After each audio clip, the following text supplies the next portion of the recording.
Ladies, do you realize that you come to the table with your own unique set of skills, talents, and powers that are your birthright? Joining us is author and former attorney Shamina Taylor with more on how to unlock more wealth using our feminine power. Welcome back. Thank you for having me. Love this topic because I think as a woman, I find it very hard to accept help, and I think I'm blocking myself in many different ways. So how do I open up the doors to receive? Well, let's start with that then. I mean, I believe that we all as women do block our wealth. We block for help, we block everything because we're like, no, I've got it. It's okay, because we don't want to owe anybody anything. We want to make sure we can do everything. Like, I'm the lady that will take one trip from the car with 35 bags and get to the door and then try to find my key in my pocket.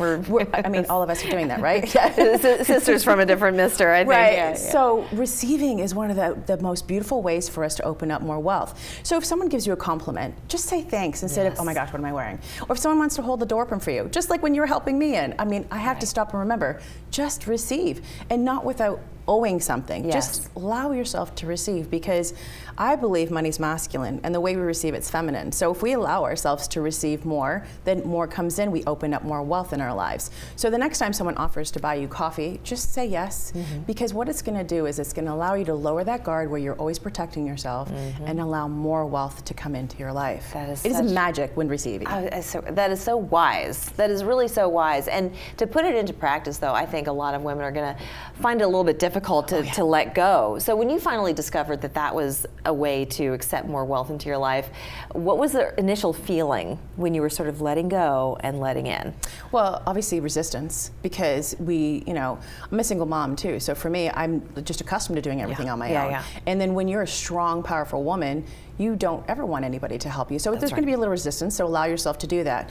Now, I actually go back a little bit more. It's an emotional state of what we're getting into. Why getting into that feminine is so important? Because our feminine is our emotions. It's our superpower, right? So a lot of women that I work with, and many of your viewers will be like this, they're goal driven.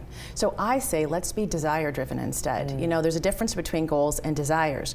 Goals are something that are very tactical, masculine, like you can check them off. Desires are something from our soul, like we feel something. Like, why do you desire more wealth? Because you can go purchase something that makes you feel something, right? So if we allow our desires to lead a little bit more, and we use our goals to help us get to our desires, we can get a lot done, but we don't want to ignore. Like, a lot of women say to me, I don't know why I want it. But I want it. I'm like, that's good. That's a desire. Right. Yeah, and I would say that desiring something, when you fulfill it, it's profound. The feeling is unlike anything else. Yes. So what other advice do you have for women to make sure that they use their feminine energy to accept more money in their life? Start allowing yourself to receive, number one, and then their goals and desires, but then get in alignment with the amount that you want to attract. Like, how much money do you want to come into your life? Be specific. Yeah, be specific on what you want. Instead of, a lot of the times women are afraid to put a number on it, or they're afraid to say because they don't want to be disappointed.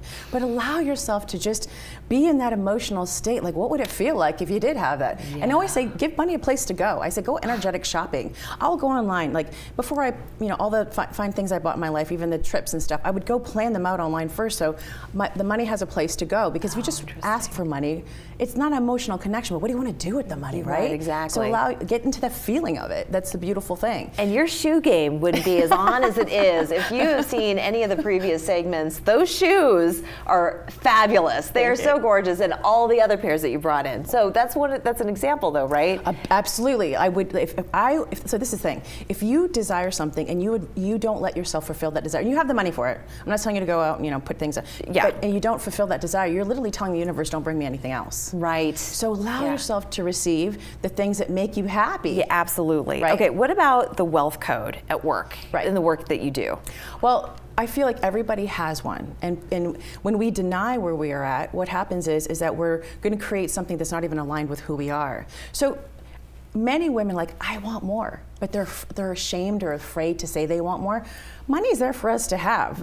But we grew up thinking that it was bad, or if you should give it away, but you get to enjoy it. And I know I teach something very different than what other people do, but I believe there's a time now. Money's freedom to go do the things that you want. So find out what your wealth code is, and find out what your relationship with money is. So the more emotional you can get in understanding and repairing some of the fear or the stories that you have around it, you'll be open to receiving more wealth into your life. And that feminine, once you start tapping into that it's like, it's a game changer on how you can have more in your life. I love that. And you're also an author, so tell us about this book real quick if you could. Well, this book, Unlocking the Quantum Woman, I talk about the 4 keys about unlocking the life of your dreams. We talk about receiving, we talk about alignment, we talk about, you know, the feminine energy of how to, you know, overcome. One of the things we talk about is healing, and that's something that when you can start and heal that emotional stuff, you clear the energy away to allow for more creation to come in. And it's not something that we were raised to talk about, like, how are you feeling today? Nobody ever said that to me. It was like, what are you gonna do?